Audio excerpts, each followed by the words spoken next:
Having a good team in place, be able to delegate, is crucial for building your business. Yeah. Less than 20% of all businesses in the UK have a business plan. Have that one goal and take that box and make it happen. And we had to reinvent ourselves a little bit. This is fundamental for the business to grow.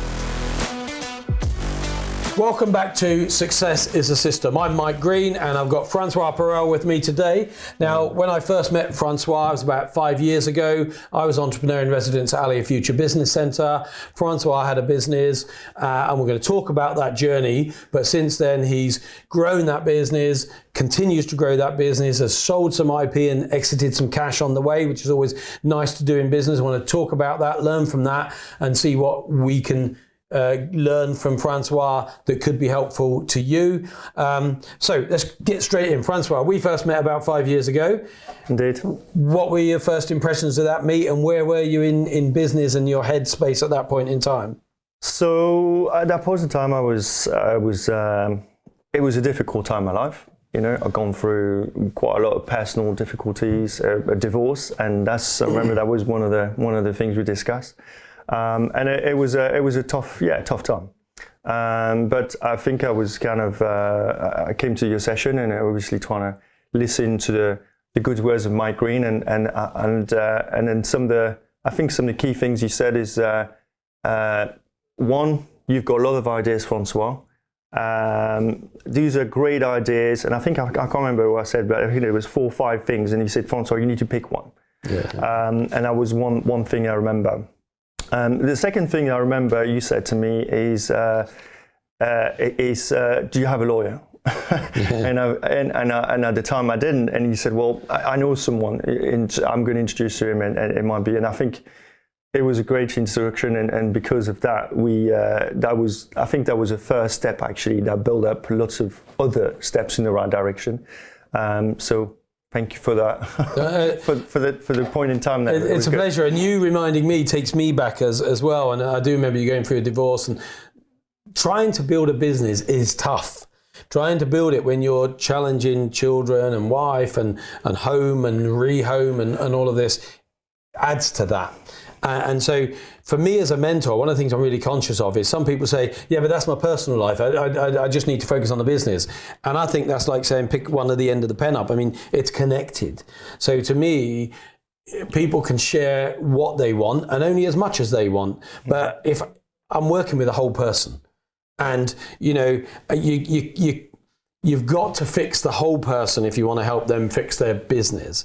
And so that's really important. And I do say when I start working with someone, I'm a doctor of education, but think of me like a doctor that you might go to surgery to see. If you give me half the symptoms or the wrong symptoms or there's stuff going on that I don't know about, I can give you the medicine that's wrong for you. I could give you medicine that could hurt you. Mm. And so the more I know, the more honest we are, and you were always great at being really honest and giving me all the detail there, the more we can say, okay, well, let's deal with that. Let's sort that out first, or let's take some time to make that happen, and then we'll focus on the business. Equally, you talk about your ideas, and most business people are entrepreneurs, but you were more than that. You're an inventor, a scientist, an innovator, so you create new products that haven't been seen before, and we'll get into that. And the reason I said pick one is I do love the saying that the fox that chases 4 rabbits starves. You can be 4 rabbits about, you've got to chase one, go for it. And then if you miss that one and that don't work out, we can choose another. But you can't chase all those things at once. Focus and discipline. I say again and again and again, focus and discipline. And then because you had something that you were thinking about selling, that you wanted evaluation on, I think your partners were in different countries, weren't they? Yes, Germany, yeah. Germany. So we've got to try and get together. We've got to make sure, for me as a mentor to you, I want to protect your interests. They've got their own lawyers. They're going to do theirs. And getting a good commercial legal relationship early on is important. In fact, we've had a session with Ian where we talk about that, what you can drive the multiples on, but the fact that ideally we want a 2 or 3 year journey so he can help you put structures in place to optimize the value of either the IP or the whole business or part therein that might be sold. So that took me right back to all those journeys. So tell me, for the benefit of anyone who might be watching and listening, tell us a little bit about what you do and your business and what you were building or creating at the time. So at the time, kind of developed a paint. It was an insulating material that was basically trying to insulating. Initially, it was housing, but then machines in general. My background is industrial, and we had a glimpse of an idea there, and we tried already with my business partner. We created loads of different formulas, over 100 or 200 formulas, tried and failed. We have lots of fun stories about this. And we were at a time where we needed to build an infrastructure, something to actually sell the new generation of product, but also sell the one that we thought that was the best paint, the best insulation material that we had at the time. So and the lawyer helped us to put a structure to define a new business to actually sell this IP. Yeah. So this was a good bit of work with the lawyer, and I think you've had a couple of ideas as well. You help us through trying to put some of these ideas together as well. So that was very important for us. Yeah, and I mean, without getting into numbers, because obviously that's confidential and personal, but if you'd have sold the IP that you sold without the benefit of a lawyer like Ian, versus doing it with the advice he gave you in the structure and with him negotiating your corner, and what makes him really interesting is the fact that he's a 5th Dan black belt, and so he takes that warrior negotiation into your side of the fight, as it were. But let's say that we had an index of 100 that you might have sold out. What do you think you sold it out with the benefit of Ian's help?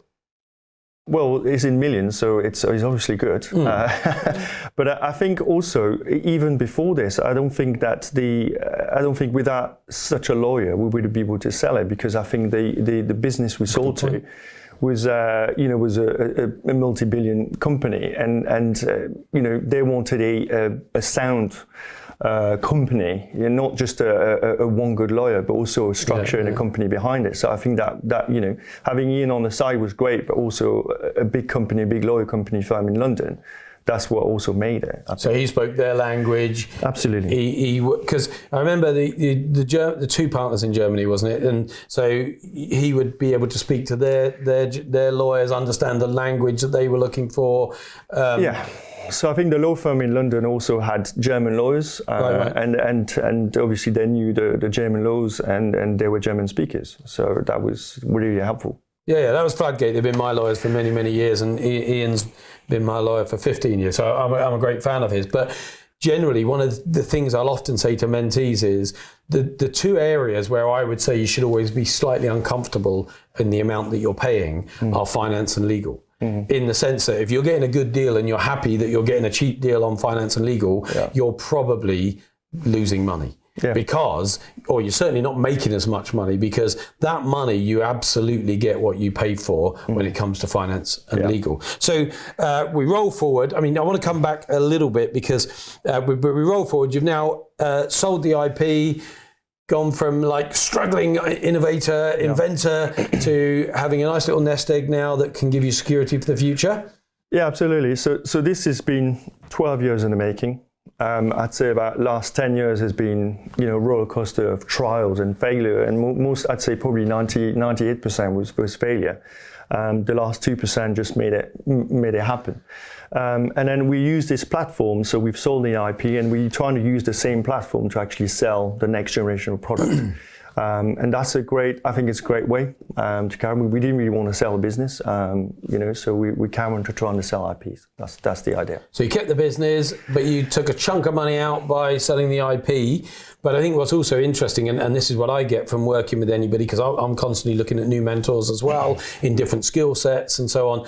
But when you learn the lesson once with someone like Ian, you'll use him again for the legal side of it, but you've learned the lesson. So you then know how to structure the second IP, second business very differently anyway. Absolutely. I mean, the idea is obviously not to take another 12 years to get to the next IP or even to the next business. So it's get the learnings on board and then really make sure put things in structure so we can get quicker to the next goal. So it might take you 10 years to get your first million, but you can get the next one in 1 year or 2 years. Let's hope.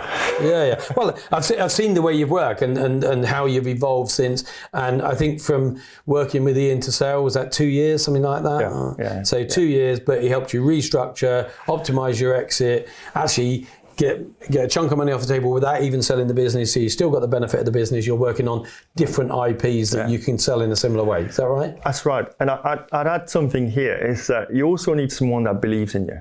Right. And I think that's super important for me. I think Ian at the time gave us the opportunity because he believed in the idea. Yeah. And he took a lot of risk on board. I'm talking to Ian now. He probably wouldn't give us the same kind of deal now because we moved on. But at the time, they took a massive risk, and I think he believed, and his team believed in us, and that's how it worked. But equally, I guess you're in a different position now in the sense that you now you more appreciate the value of a good commercial lawyer.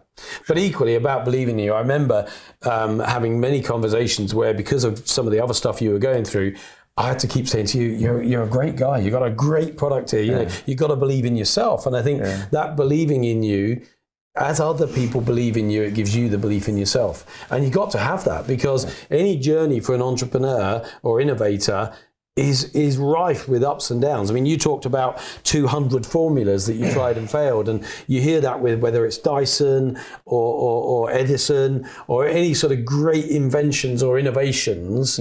You've got to accept that a failure is part of that journey, haven't you? Yes, but failure is you read all sorts of stuff these days on social media about failure, success, and it is. I mean, but you have to live it. You have to go through the pain, I think, because there's a lot of my son included, things that they're going to get straight out there, and you have to go through that pain, and then it is hard, and then it's there's a lot of things along the way, and keeping it going, and the family and everything. But this is important. Yeah, and part of my passion for getting success as a system and getting lawyers and accountants and entrepreneurs who are on the beginning of journey, of exited or somewhere on that journey, to talk about the systems is that we do need to go through that. We do need to put the work in. We do need some of the pain, I think, and we grow through that pain. But actually, if you can learn the systems along the way and earlier, once you know those systems, it's not so painful. It's not so hard. Yeah. And success is about learning a system, getting that system to work for you, or finding one that works for you, and then working the system, I think. Absolutely. Yeah, we've put a lot of things in place. I mean, with my own business, we put a lot of things in place, just trying to speed up the process and get there quicker. And I think we're getting there. With my current business, we're getting there, but we've learned a lot through that journey, 100%. Yeah. Brilliant. And so let's go back to then some of the key elements that you were dealing with at the time, not necessarily personal stuff, but what do you think is different about the way you run your business now to the way you ran it when we first met 5 years ago? Took a lot of the lesson on board. I think I don't know. There's a number of things. One, have a good contract. Having a good contract is super important. I mean, I repeat that to a lot of people I work with, and having a great contract in place. So having the legalities and the people behind it to help you to build this. That's one key one. Financial structure, your terms and condition. I saying to a lot of friends that starting businesses, make sure you got good terms and condition in place. This is the difference between managing cash flow and not managing cash flow well. So this is important for us. And I think delegating within business, super important. Be able to delegate and have a structure in place within your business where you can delegate. People can report back to you. So that's an important one for me. Which is probably why you look more relaxed now, because you're able to. Well, more people in helping you and things like that. But I think the nitty-gritty is make sure people deliver on time. And it's a different role then, and then you have to delegate, but maybe find someone to chase these day-to-day tasks and things like that. But So just to go into some of that, we talked about the legal, and we talked a lot about that. Financial, I often say that more businesses go bust because of a lack of cash than a lack of business idea or a lack of sales opportunity. And it's really important. Even in a growth business, we actually burn cash quicker and more than in a business in decline. And so knowing that cash flow, knowing that you've planned it, knowing that you've raised enough in the first place, or that you're holding back sales slightly sometimes if you haven't been able to sort the cash out, so you don't get into a cash problem. And that's something that's hard for innovators and entrepreneurs, I think, to take on board, because they just think someone else will give them some more cash, I think. But. Yeah, and you know, we have tried. We're current business now. We're trying to apply for grants and things like that to help you. So I think there's a lot of things available. Grant is a really difficult, it's a very difficult network of getting the grants as well. So if you do get lucky, yeah, it's great, fantastic. But I think also what we've gone through, we've been through Innovate UK grant and things like that to try and get grant in business without great success, I would say. But now we're trying to go more towards private equities and private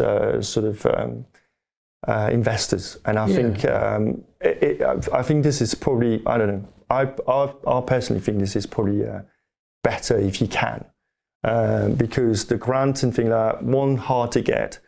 Private investor, I think you also marry up with someone else or another business, and I think it brings a lot to what you do. It's interesting the language you use when you say a private investor, you marry up with someone else, because it is like a marriage. You're on a journey together, and to me, you get a good legal relationship. The accounting relationship should be one that doesn't just do the finances. A good accountant, certainly when you're in growth or you're innovating, should be someone who helps you with those grants, tells you where those grants are, helps you, and has teams that can package them for you.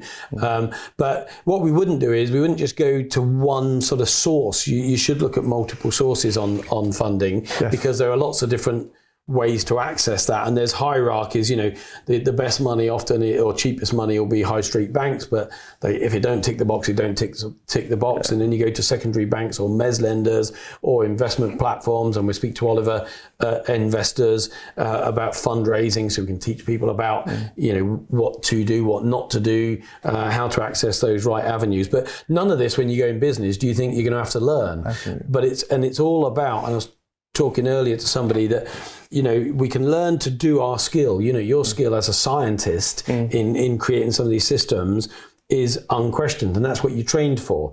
But once you're doing that, you've then got to learn about legal and HR and finance and all of these elements. And the third point you said was about delegating. Well, it's easy to say to delegate, but you got to find the right people. Yeah. So what have you found are the issues that have been hardest to deal with, or that you've overcome, or the systems that you use to find the right people? I mean, recruitment at the moment it's very difficult in the UK. Finding the right skills is a challenge at the moment. And then you go to recruitment agents. You just make sure we're doing recruitment fairs. We're going to universities and go right in and trying to meet people and see what their values are. But I think, going through the right recruitment firm, I think it's quite good. I think it's a good idea. I know it costs more, but I think they do pain points probably better. Well, and so the reason I often would promote that is twofold. One, you want to be focused on being a great scientist that finds these new IPs that are going to make you millions of pounds.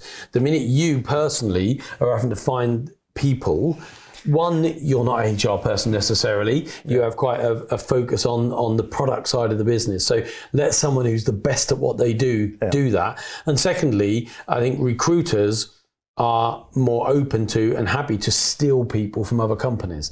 And often the best people aren't looking. So it's okay, you can put an ad out there, but the best people are often being looked after where they are. And you've got to kind of seduce and attract them away with the packages. Now, a good recruiter will do that, but they'll also tell you your package isn't good enough. It's too low, or you need to add these other elements to it, and they become an advisor, a mentor, if you like, around people. Because there's that circle I often talk about, that how do we attract, train, motivate, and retain the best people? And that goes on and on, because even when we've had people for a couple of years, we got to kind of re-attract them to stay with us. We got to retrain them to be relevant to today's needs, and then we got to motivate and keep that going in terms of the retention and so on. And that's crucial. So what systems do you think in your business are the most important to enable you to be here today and not be running around like a headless chicken? And what systems, if you were talking to yourself, imagine you could go back in time and talk to yourself 5 years ago, what would you do differently? It's tough. It's a tough question, this, because I'd say the best thing is to be able to delegate. But when you start, you don't necessarily have the team in place. So it's a tough one. But I think grow your business, get a good team behind you, and a strong team, and be able to delegate. So it's if you've got 2 people, they can do this much. If you've got 3 people, you could do an extra more, and sometimes a lot more. So I think having a good team in place, be able to delegate, crucial for building a business. And you're right. If you're starting off as a one-man band, you got to do it all. And you've probably got limited funds with which to do it. But the thing that we have that is the great equalizer, in my opinion, is time.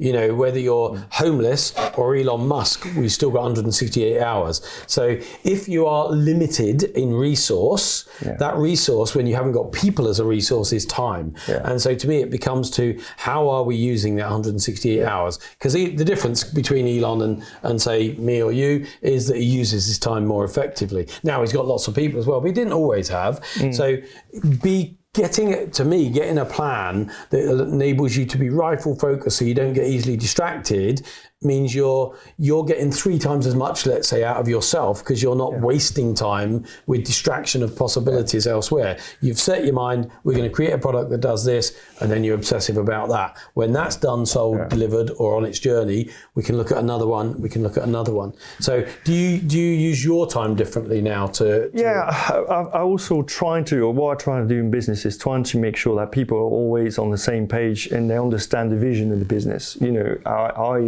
We have team meetings, and I say, this is what the vision is for the business, and I think it's important this, because when people don't get it, sometimes they're not sure what they're working for. And having that vision is important. So having this meeting and team meeting to make sure the vision is always on point. I think that's. And so when you talk about a vision, that suggests to me you have still got a written business plan. Yes. Of course. Writing a business plan is, I think, essential, and you can go into a lot of details. But I think even just sometime when you start, where do I want to go? And I write I've got my personal goals. I've got a book at home, and I'll say this is where I want to be in the next 2 years, 5 years, 4 years, and then I'll review it. And then things change. It's never a straight line, So it's. So, 2 things to talk about that is when I say you still got a written business plan, and some of the things we talked about early on when I gave you a copy of the book, and the book teaches you the business plan, but is you say, of course, because in your mind, of course you would. Do you know less than 20% of all businesses in the UK have a business plan?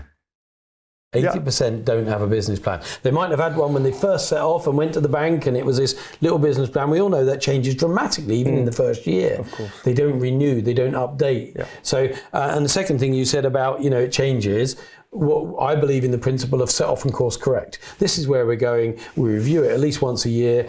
And if it's not what we want anymore, or that the market or world has changed, COVID has changed many things, markets change things, we go through recession or not. So whether you're in a bull market or a bear market might change the way you grow. Absolutely. So, but you still have a plan, and you adjust and adapt that plan. Is that fair? Absolutely. And I'll give you an example. We had an investor for the business I'm in now to bring a new product to the market. And we had this investor first discussion back in February. Until November, loads of fruitful discussion, a lot of traveling, meet him and meet them and things like that. And it didn't work out, So in November, that's it. It kind of fell apart. And we had a lot of things in place, legal and all sorts of things, a structure, a business plan, and that didn't work out. So of course it's an upset. But now I'm looking at, how are we going to go back onto the, I still have the same vision. I'm not going to back down, but now I've got to find a different way of getting there. So different investors, maybe a joint venture with 2 investors, or that sort of thing. So one of my guiding principles always is we set our goals in concrete. We're definitely going to do that, but we set our plans in sand because plans do change. And transformation mapping, we set a map, we set a destination, but there's always going to be surprises along that journey. So goals in concrete, plans in sand. But what is great to see about you, and we've spoken a few times over the last few years since I was mentoring with you, but is that you've almost just transitioned from he fell away in November, here we are just a few weeks later, and you're like, he's gone, next, how am I going to do it differently? So what I do find with entrepreneurs is when they've had a few successes, the failures still come, but they're much more shallow in that we move on, we bounce back quicker. It's still a slap in the face. Yeah. It's still a good slap in the face. But I think, it's trying to think, okay, let's move on quick. This and take the learnings. Always take the learnings. What do you think it didn't work? You know, and then question ourselves, and maybe we didn't do that right, or I don't know. But yeah. But to me, you've evolved so much over the 5 years in the sense of that was just a few weeks ago. You've taken it. You've already looked to the future, because having a clear business plan and a goal, you haven't given up on that goal of the business plan. You didn't say, oh, I don't want to do it. You know, let's go to another idea. You're still wedded to that. Yeah.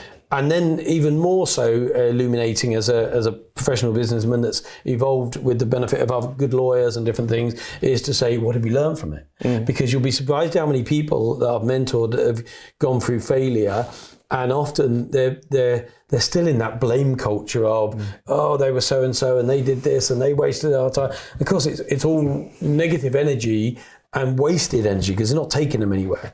Far better to move on and say, okay, what can we learn? What won't we do next time? How can we do it better next time? And so on. You have to. I mean, it's life, isn't it? And I think it's the same goes with personal. You know, like things don't work out. You just, if you stumble and you break every time. So it's the same principle of life, I think. So where do you get your lessons from now? Do you read? Do you listen to podcasts? Where do you go for your sort of inspiration or your education around business nowadays? I do read. I do listen to, like everyone teamed up on social media. I probably listen to yours. I probably listen to loads of other people out there. There's so much material out there, so I think it's almost too much sometimes. I think it's, you're bombarded with stuff. I think it's nice to just sometimes just stop. And then just think for yourself, write stuff down, really go for a walk and then just think over things and then just say, okay, let's make a move. Let's see. Yeah. Well, one of the principles I was talking about in one of the previous sessions was stop, breathe, think. Yeah. When everything's feeling, and that was from mountaineering that I was taught that, but when everything's hard or going wrong and you're not on plan and you're not on time, it feels really counterintuitive to say stop. Yeah. Sometimes you got to stop. And the other thing is taking a nice walk. It's like you're taking in the fresh air. It's a better mental environment than an office. I have someone close. I mean, for me, my partner at the moment, she's going through a lot herself, but I think she's the person I go to when I come with a stumble. I say, what do you think? And then she's got on ideas. And I might not agree or approve of everything, but I think actually it's just that bouncing. That's great, I think. And find someone in life where you can really go deep into your ideas and share. I think it's key.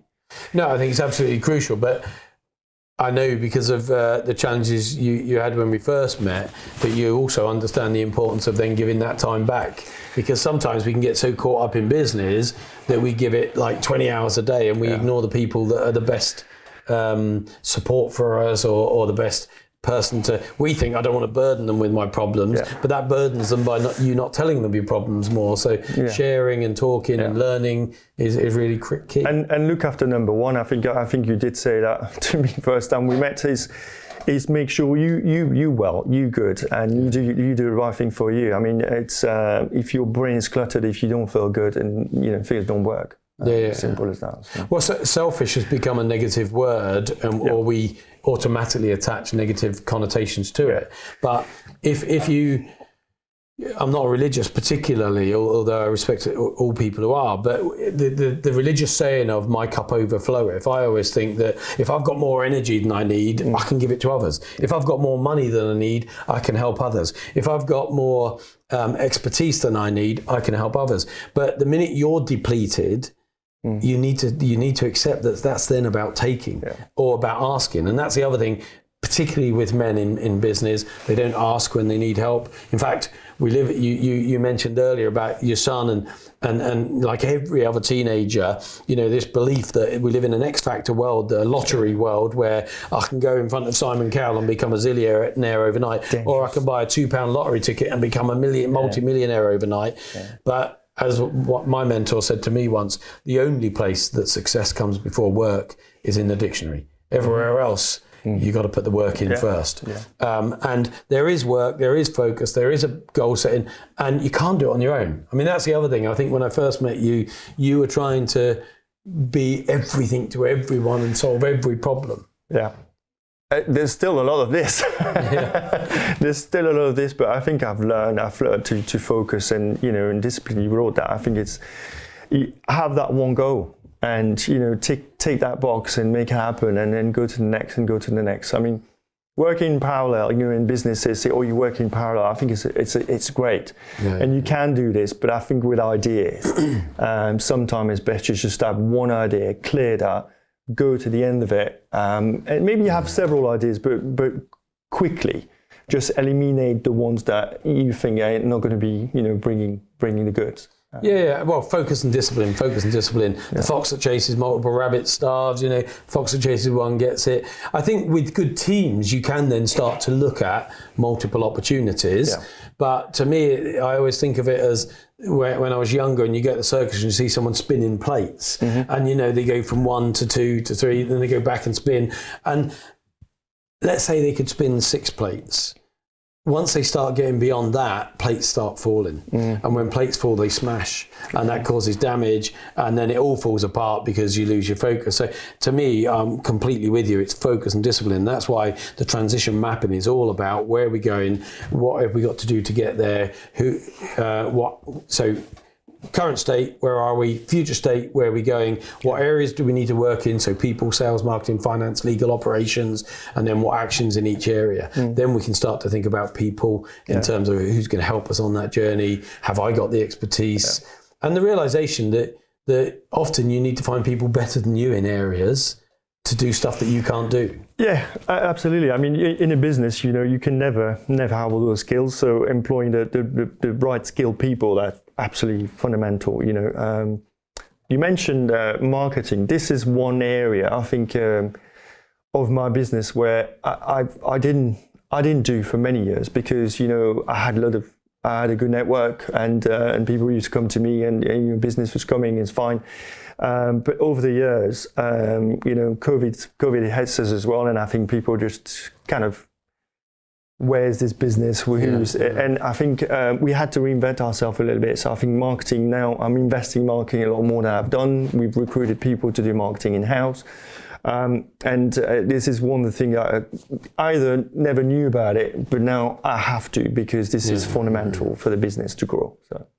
No, I think marketing of yourself, marketing of the business is crucial. But I used to love the Field of Dreams was the movie, and the sort of underlying principle of it was build it and they'll come. And I think that's a fine principle in many mindsets. But these days we are hit with so much multimedia, so much is going on, new this, new that, new the other, someone else selling to us, great concepts, great ideas, that if you're not in that mix of marketing, if you're not going to be seen by them, you'll become forgotten very quickly.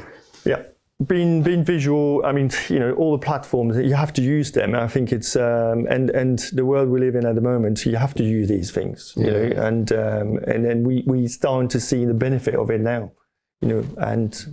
So what's next then? So you've gone from that, all those struggles and challenges and financial juggling or plate spinning to exiting an IP for a couple of £1 million. What's next for you now? Bigger aspirations, bigger goals? So carry on selling IPs. That's going to be, this is the goal of our business. We want to try and, we're not a manufacturing company, we want to sell IPs. So this is what we're going to do. We're going to carry on with the paint business and the coatings business, trying to sell more IP, and also do that with my own business and trying to sell more IP as well. And I think we're on the way, and we're making some good steps. So remind me what the name of your business is, so we can look out for it and EnerTherm Engineering. EnerTherm Engineering. EnerTherm Engineering. EnerTherm Engineering. That's right. EnerTherem.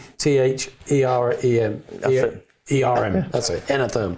Thanks for your time again, Francois. Thank you very much. Cheers. Thanks for listening to us. If you like, subscribe. We look forward to seeing you next time. Thank you.